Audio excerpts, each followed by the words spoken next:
Ang Ginoo manaakan ninyo.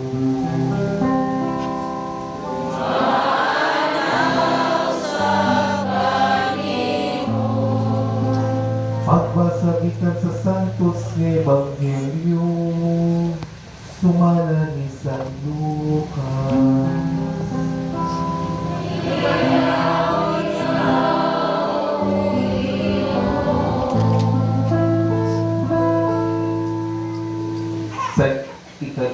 Sa ikaunong kabulan sa pagmapdos ni Isabel, ipadala sa Dios ang anghel nga si Gabriel ngadto sa usa ka lungsod sa Galilea nga ginganlag Nazaret. May mensahe siya alang sa usa ka batan-ong dalaga nga sinayuran sa usa ka lalaki nga ginganlag Jose, ang kaliwat ni Haring David. Maria ang ngalan sa babae. Miadto ang anghel kaniya ug miingon, paglipay, ang Ginoo naguban ug nagpanalangin kanimo pag-ayo. Nalibog pag-ayo si Maria sa pagkabati niya sa mensahe sa anghel ug nagpalandong siya kung unsay kahulugan sa iyang mga pulong. Mingon ang anghel kaniya, ayaw kahadlok, Maria, kay gikahimut-an ka sa Dios. Magmagdos ka ug manganak og lalaki, ug nandan mo siya Jesus. Mahimo siyang inila ug tawgon siya nga anak sa Dios, ang labing halangdon. Ang Ginoong Dios maghimo kaniyang hari sama sa iyang katigulangan na si David. Kung mahimo siyang hari sa mga kaliwat ni Jacob hangtod sa kahangturan. Kung pili gayon matapos ang iyang ginharian. Si Maria miingon sa anghel, ulay ako, busa, unsaon man pagkahimo niini. Ang anghel mitubag, mukunsod kanimo ang Espiritu Santo kung magpabilin ang gahom sa Dios diha kanimo. Tungod niini, ang balaan na bata tawgon nga anak sa Dios. Tinumdumi ang imong paryente nga si Isabel. Gingon nga dili na siya moanak, apan karon ikaw nung nakabulan ang iyang pagsabak. Bisag tigulang na siya kaayo, kay walay dili mahimo sa Dios. Mingon si Maria, sulugoon nako sa Ginoo, mahikabuon ta kanako ang imong gisulti. Kung nibiya ang anghel kaniya. Ang Ebanghelyo sa Ginoo.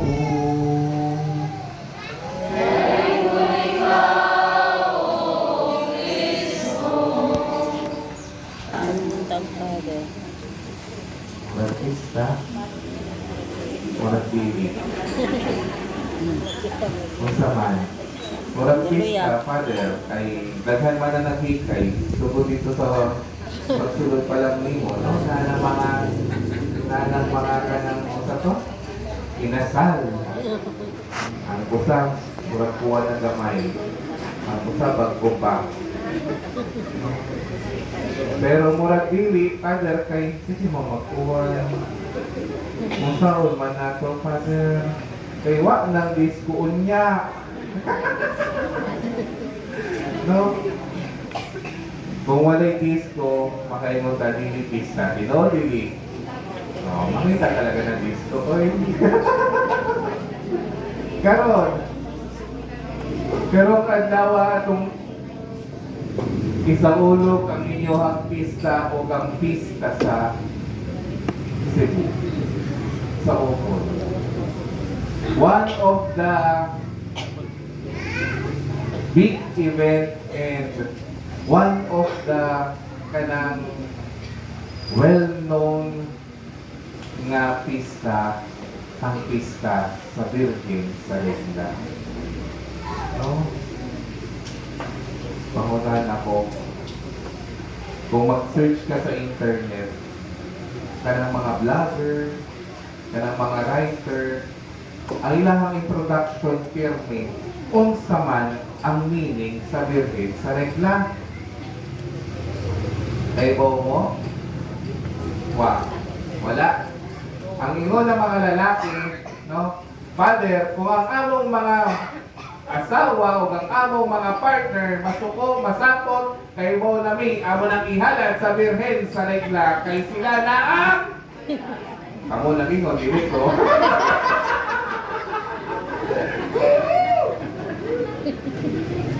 Ang usa sa kapangutana ng usa ka writer ingon niya, usaon man nato ang birhen sa regla related sa mga dysmenorrhea sa mga babae?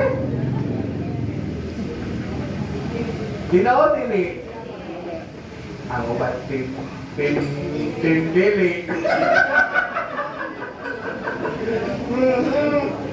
Minsan dire nanambog sa misa, last na pista ninyo. Tingin nga. Asa lagi ka ng birhen sa regla? For sure. Kinsa lagi mo sa birhen sa regla?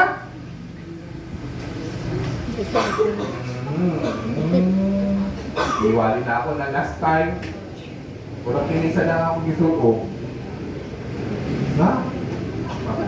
Mananadog-dog. Balik. Kay it is not well known sa Pilipinas. Inood. No, pag-abot lang na ako sa Cebu, bisan ako namutan na, ano man regla? Kay sa Tagalog pa, ang regla para lang sa babae. Ang regla sa Bisaya, dugo. Dugo saan? Dugo.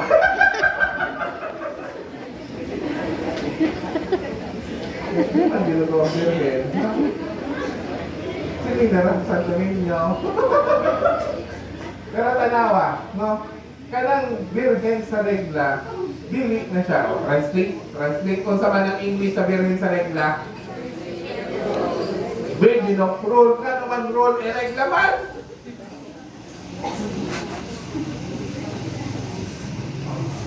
Ang tinuod nga ngalan sa birhen sa regla, kay kitang mga tao, no? Kita ganahan nga ang atong mga ngalan taas. Tinuod dili. O, tanawa. Kung ang imuhang ngalan Procopio, kung sa imong surname, Pio. Procopio man. So, kanang last part, Pio. Tinuod dili. Kanang sad sa birhen sa regla, ang gikuha lang ang first 5 letters kay ang tinuod nga ngalan sa birhen ay birhen sa reglamento. Spanish word which means virgin of rule. Mauna ha? Pag ako na kami sa sunod ka tuig, bantay mo. Ako lang picture lang tanan. Huwag kalimtan, no? Kay kinahanglan kay mo sa history sa inyohang patron, tanawa. It is like this, as simple as like this. Kung inyohang bana, sige. Inyohang asawa, sige. No? Kung di nyo kaila, makaingon mo, I love you. Di ba, pato rin, kahit ano, yung kaila, luwang mo kaila sa iyaw. Bawa kayo, kung adik na. Para yung sad. We will go deeper and deeper in our faith, in our relationship sa atong Ginoo kung kailan nato ang sagikan ang birhen. Tanawa, ang birhen ito. No? Ang laing mga birhen, di man. Kaya naman ito, ang birhen sa regla, no?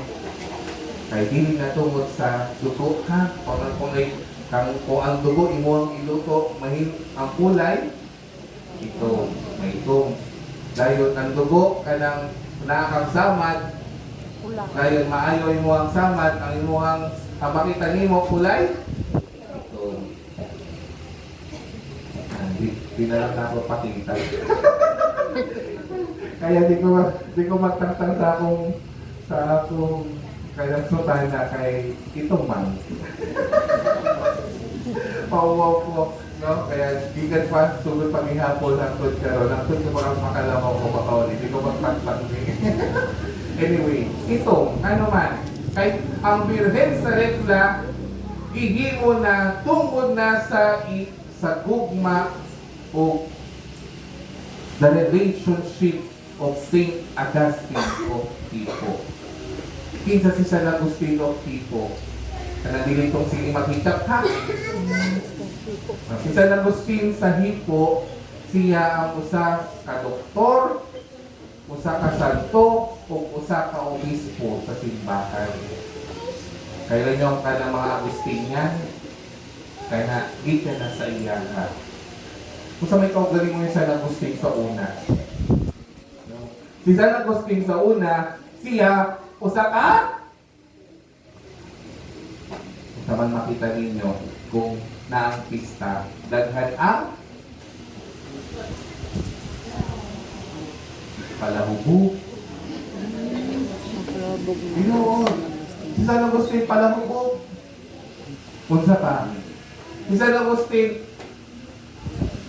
kanang sige siyang kanang magsukal. Kinsa man San Agustin. San Agustin tan-an ang pag-sure kay laka. Inood, si San Agustin daghan ng babae. Ug ang iyahang batasan di maayo nga numanhin mo siyang santo kadre. Tungod sa iyahang inahan na si Santa Monica. Si Santa Monica for 19 to 21 years siging magluhod sa tubangan sa krus. Ug iyang ihalad ang iyahang anak o ang iyahang bana na sila ma-convert sa Catholicism. Kay ang iyahang bana pagano man, pagan, di magtuo sa Ginoo. Sana. No? Dayon, for 19 to 21 years, si Santa Monica, sige magluhod, magdilat. Murag ka mo. No? Sige mo magluhod, magdilat sa tubangan sa krus, tungod ang inyong bana pumahuli. Ubo! Ang inyong mga anak, di man magpuyo sa balay. Kung inyong isugo, kung sa inyon, kung sa itubag, na, kunya, na. Kay sige magkulit sa balitay mo, ha? Kung sa'yo magawa sa social media karon sa mga balita nga ang internet basing tungkol sa Debaw na mo, kaya bantay mo din ha. Kaya mga sige mag-cellphone na star paring. Kunsa pa, kana si San Agustin. Dayon, kana na-convert si San Agustin, nahimo siyang dili lang Katoliko, dili lang siya nabunyagan, nahimo pa siyang pari, obispo, o doktor sa simbahan. Kung sa may doktor sa simbahan, kanang iyahang mga gisuwat, hangtod karon masahon sa mga seminarista, mga pari, ug ng mga tao. Kay iyang paghigugma sa Ginoo, it is a deeper like an ocean sea. As a deep as an ocean. No? Kana, dayon, nga siyang gitukod nga mga pari o mga brother. Inyo niya. He loves very much Mama Mary. O sa iya, pag-igugma kang Maria, kana ang nahimo niya. Siya nagkulit sa imahe ng Virgin. Siya na, gikan na kang San Agustin. The original image of Virgen de la Reglamento came from Saint Augustine. Kana nagkulit na. Si San Agustin, ang iyang complexion, itong sad. Pero dili na tungod sa itong si San Agustin, itong sa Virgen. Dili. Nga naman, nung sa'y nahitabo, Wherever St. Augustine go, wherever kanang iyahang mga kauban nga pari o brother, asa sila magpuyo, ilahang dadon ang Virgin. Kung sa kahitabo, after na si San Agustin mamatay in the year 430, the year 430 na ang gera sa Tipo. Pagkahuman, nahadlok ang mga brother o mga Agustinian nga ma-destroy ang image to the Virgin of Rule. So, unsay nahitabo, gila nila ang image o gibutang nila sa usa ka damo. Pagbutang sa usa ka damo, gibutang lang sa nila na kandila. Dayon, ilahang biglo. Inamang kandila, no?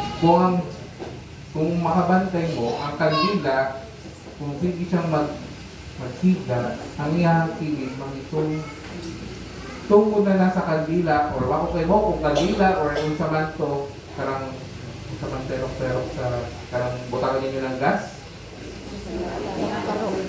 Oo, kanya. Pareho sa Tagalog. Kung kanain mo ang ibutang, mangitong ang tanan.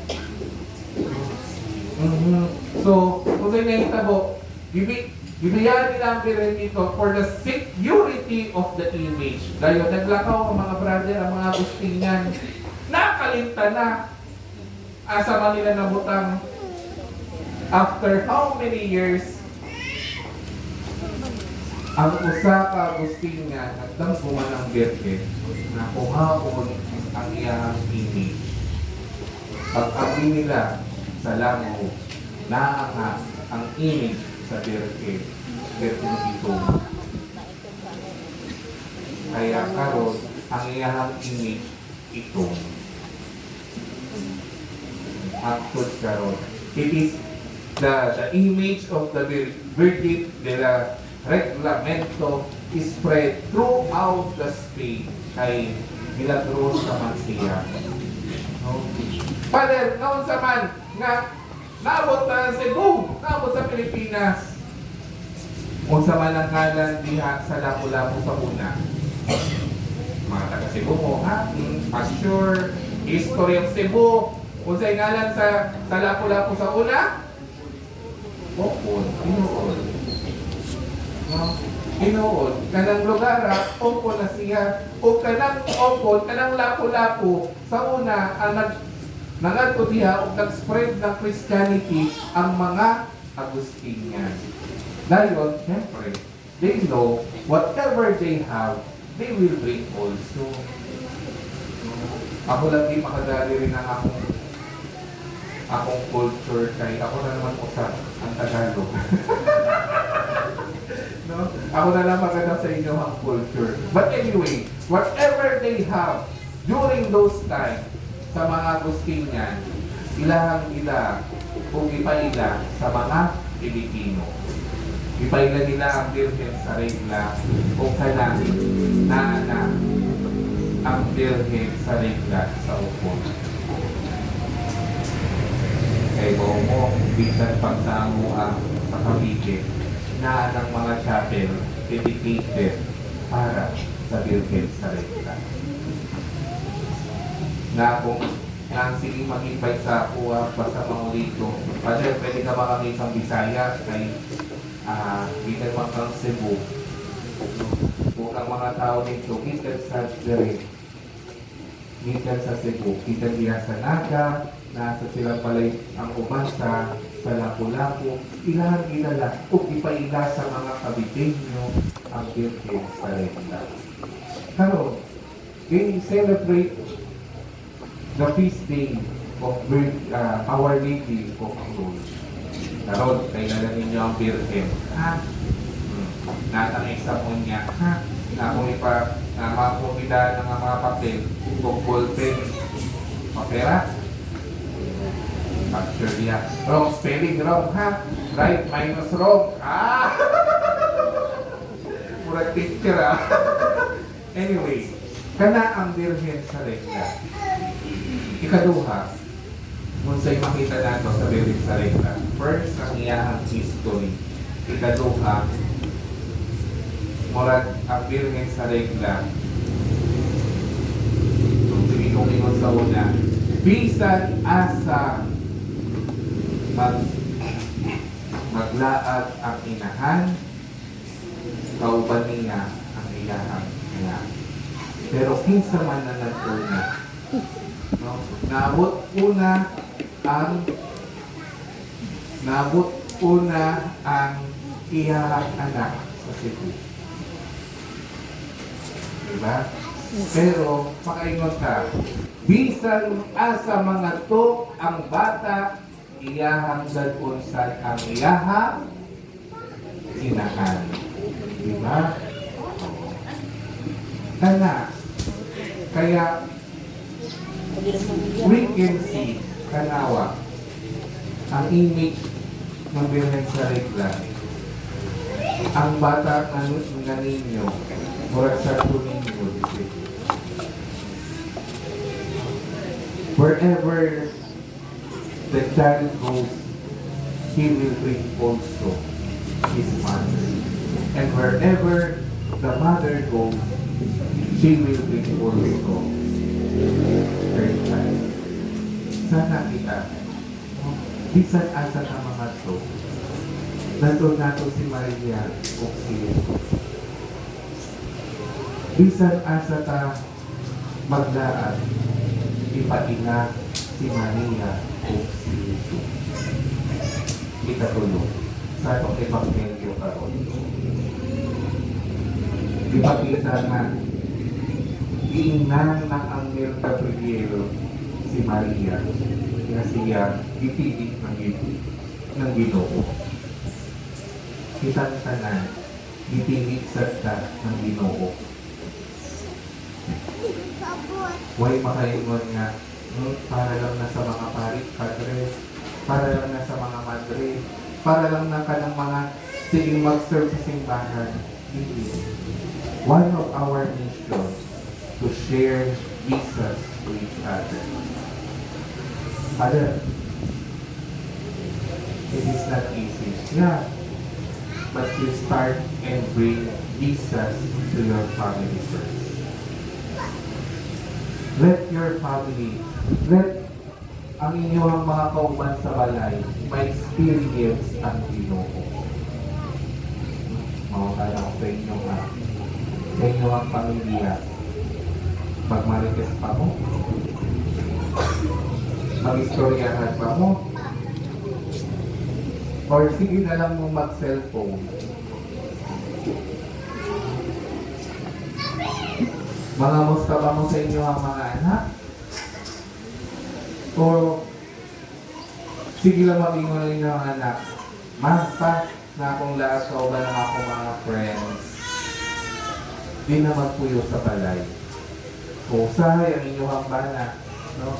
Sweetheart, kalamig pa. O sweetheart. O mag-ingon pa. Honey!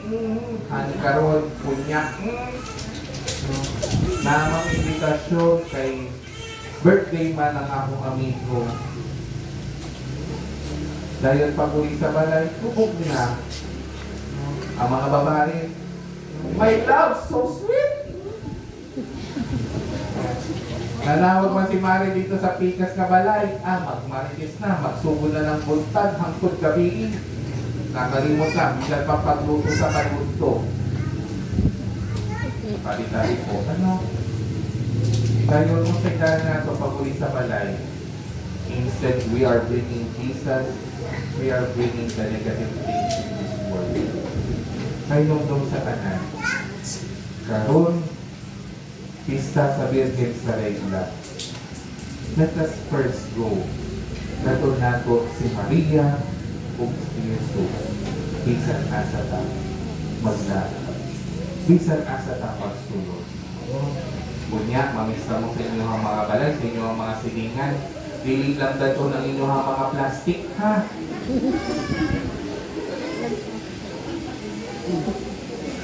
Kay basig mag-sharon mo. Kung sa man ang sharon, Father, Kung sa'y kanta ni Sharon Cuneta. Oh, nakanta na! Balutin mo!